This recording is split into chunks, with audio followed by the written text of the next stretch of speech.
आज हमारे दो महापुरुषों की अलग अलग जयंती है।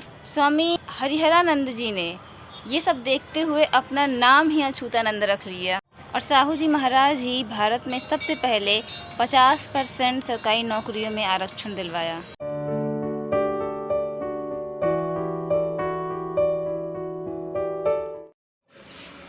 कैसे हैं सम्राटों?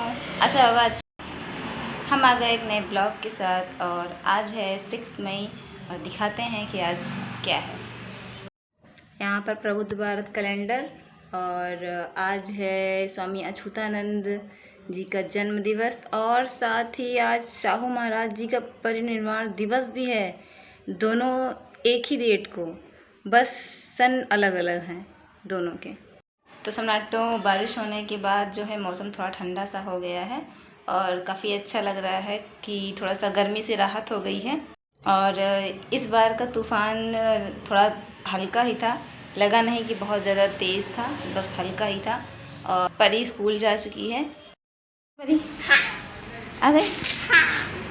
लाओ बैग हमको तो। लो पकड़ो। गर्मी लगी? चलो चलो चलो चलो चलो चलो अंदर चलो, अंदर अंदर अंदर। अरे अरे अरे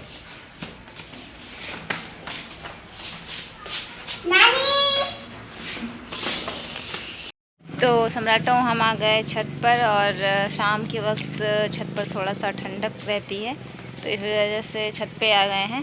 और आज हमारे दो महापुरुषों की अलग अलग जयंती है। एक अछूतानंद स्वामी जी की जो है आज जन्म दिवस है, तो वहीं दूसरी तरफ साहू जी महाराज जी का आज परिनिर्वाण दिवस है। साहू जी महाराज जी का परिनिर्वाण 6 मई 1922 को हुआ था और वहीं अछूतानंद जी का जन्म 6 मई 1879 को हुआ था। जन्म उत्तर प्रदेश के मैनपुरी ज़िले में हुआ था। तो आज हम बात कर लेते हैं दो महापुरुषों के विचारों पर। इनके विचार क्या थे, इनके क्या समाज के लिए योगदान रहे, उस पर बात कर लेते हैं। तो सबसे पहले अछूतानंद जी के बारे में बात करते हैं। 19वीं सदी के 8वें दशक में जन्म लेने वाले अछूतानंद जन्म से ही अछूतानंद नहीं थे, ये पहले हीरानंद थे। इन्होंने बाद में अछूतानंद अपना नाम बदला था और ये वो समाज सुधारक थे जो कि बहुजन नवजागरण के पहले चिंतक थे। ये पत्रकार थे, संपादक थे, मुद्रक थे, नाटककार थे, कवि थे, लेखक थे और अगुआ भी थे। चेतना प्रसारक, समाज सुधारक, साहित्यकार भी थे। जहाँ 19वीं सदी में अछूत तो बहुत बड़ा भेदभाव किया जाता था, उनकी परछाई से भी नफ़रत किया जाता था, तो उस समय अछूतानंद के जीवन की शुरुआत में ही ब्राह्मणों से झगड़ा हो गया। फिर उसके बाद वो अपने पुराने घर फर्रुखाबाद को छोड़ दिया। और अछूतानंद जी की जीवनी कुछ इस तरह से है, जब वो फर्रुखाबाद अपना गांव छोड़ते हैं तो वो जो है यहाँ पर आर्य समाज से जुड़ते हैं और वहाँ पर वो आकर के अपना नाम हरिहरानंद रख लेते हैं। फिर उसके बाद कुछ समय के बाद वो जो है आर्य समाज को भी छोड़ देते हैं और वहाँ की कुछ व्यवस्था को देख करके उन्हें ये लगता है कि जो शूद्र पहले से शूद्र थे असल में वही आदि हिंदू हैं। और उन्हें ये पूरा विश्वास हो गया कि जो समस्त जातियाँ हैं वही हिंदू हैं। इसलिए उन्होंने आदि हिंदू नाम से एक आंदोलन चलाया और यह आंदोलन चलाने के पीछे उनका मकसद था सांस्कृतिक ऐतिहासिक पहचान है वो पुनः उन्हें प्राप्त हो।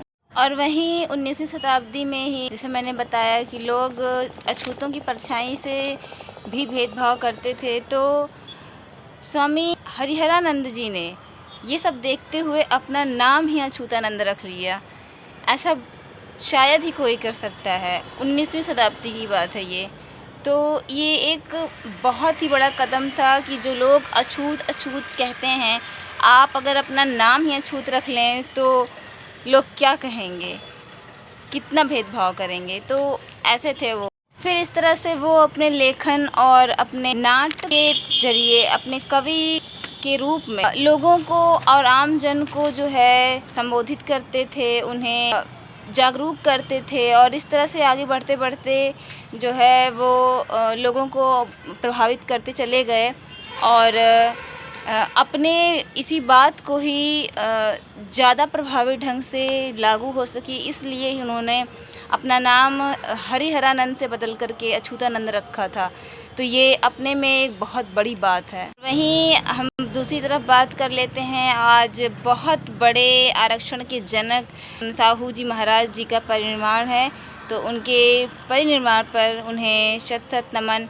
आज उनके ही प्रयासों की वजह से हम सभी को आरक्षण मिल रहा है और हमें हर तरह की सरकारी नौकरियों में आरक्षण मिल रहा है। हम भी अपनी योग्यता के अनुसार वहाँ पर नौकरी पा सकते हैं। तो ये उनकी ही देन थी और उनका ही पहला ये सोच था, तब जा कर के ये आगे बढ़ा है।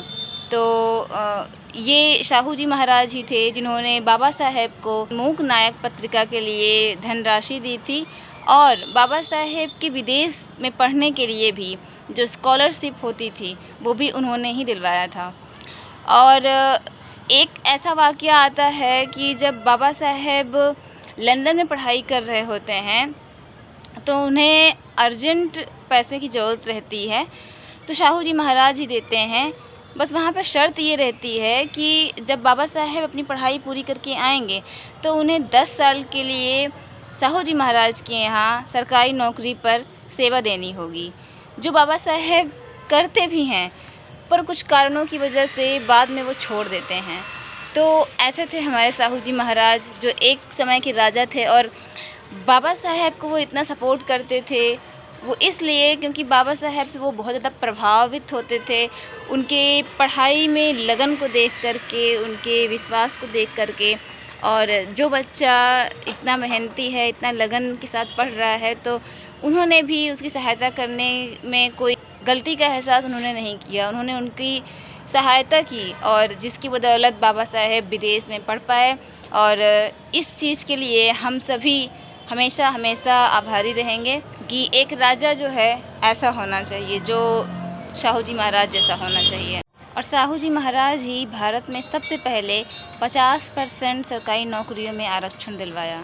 तो सन्नाटो अभी बिल्कुल शाम हो गई है, सिंदूरी जैसा हो गया है। अगर आप सुन सकें तो ध्यान से सुने। अभी भी लाउड स्पीकर बज रहे हैं। तो सन्नाटो मिलते हैं नेक्स्ट ब्लॉग में, तब तक के लिए जय भीम, नमो बुद्धाय, कीप सपोर्टिंग।